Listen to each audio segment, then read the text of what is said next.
পিঙ্কি বিতর্কে স্বামী আফতার সিং এর নাম ওঠায় সামাজিকভাবে হেনস্থা হচ্ছে তার পরিবারের সম্মান। এবার এই মর্মে হাইকোর্টে আইনজীবীদের কাছে আইনি পরামর্শের জন্য জ্যোতির্ময়ী শিকদার। মানহানির মামলার কথা উঠছে, যদিও নিজে এখনই এ বিষয়ে বিস্তারিতভাবে কিছু বলতে চাননি। যে আশ্চর্য লাগে পশ্চিমবাংলার সাংস্কৃতিক কালচার দু তিনটে চ্যানেল কোথায় নিয়ে যাচ্ছে, যে ভাবতে অবাক লাগে আগামী দিনে আমাদের বাংলাটা কোথায় যাবে।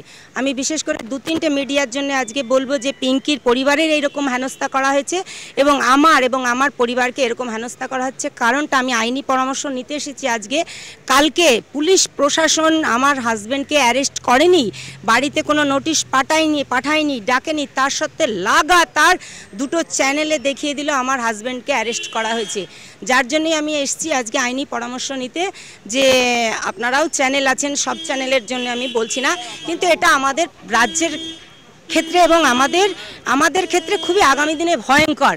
যে আজকে সোনাজয়ী অ্যাথলেট, সোনাজয়ী এবং আফতার সিং একজন এশিয়ান গেমসে খেলেছে দুবার, তো যে রাজ্যে খেলোয়াড়দের মর্যাদা নেই, তো সেই রাজ্যে সাধারণ মানুষ কি মর্যাদা পাবে। তো আমি সেই জন্যই দুটো পেপার এবং তিনটে টিভি চ্যানেল যে সমস্ত দেখিয়েছে, আমি ব্যথিত, দুঃখিত যে পশ্চিমবাংলাকে আমি এশিয়ান গেমসের মতো জায়গায় নিয়ে গিয়েছিলাম। আমার পরিবার আজ লজ্জিত এই দুটো তিনটে পেপার এবং টিভি চ্যানেলের জন্য। সেই জন্য আমি আজকে এখানে এসে আইনি পরামর্শ দিনে আগামী দিনে।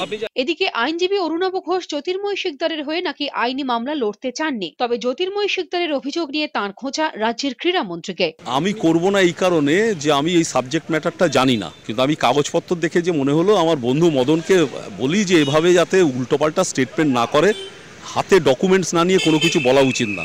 আলটিমেটলি কিন্তু মদন মারা পড়বে এবং তাতে মমতা ব্যানার্জিরই ক্ষতি হবে। সেটা জানি না, অবভিয়াসলি মানহানির মামলা করবে।